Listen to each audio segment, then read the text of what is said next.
De la succession du pape François va s'ouvrir dans les prochaines heures, dans les prochains jours.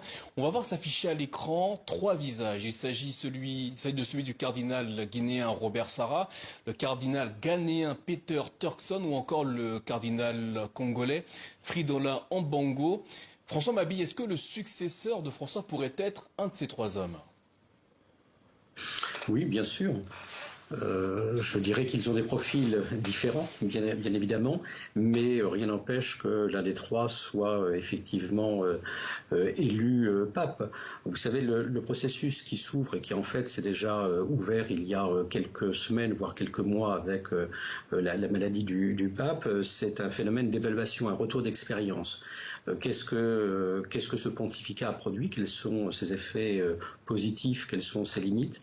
Il y aura aussi une interrogation sur la personnalité du pape et la personnalité du prochain pape que les cardinaux souhaitent.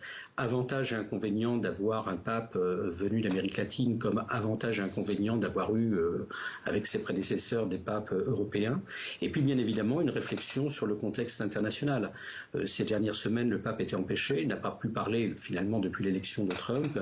On voit bien que le contexte international est bouleversé et les cardinaux ne peuvent pas ignorer ce qui se joue actuellement et qui a un impact également sur les différents épiscopats.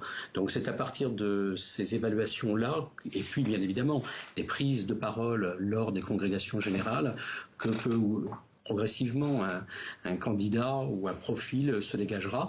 Si une majorité de cardinaux souhaitent des profils, je dirais, plus intransigeants, plus doctrinaux, alors le cardinal Sarah que vous avez mentionné peut tout à fait être pape. Si on souhaite un homme qui finalement se retrouve derrière la pastorale d'ouverture du pape tout en restant plus strict peut-être sur les ouvertures doctrinales, alors le cardinal Ambongo pourrait être nommé. Je voudrais juste finir en vous disant que l'internationalisation de la curie romaine qui a été mentionnée, alors qui a commencé tout de même il y a longtemps sous Pie XII, doit être également pondérée par un autre facteur, c'est-à-dire que beaucoup des cardinaux sont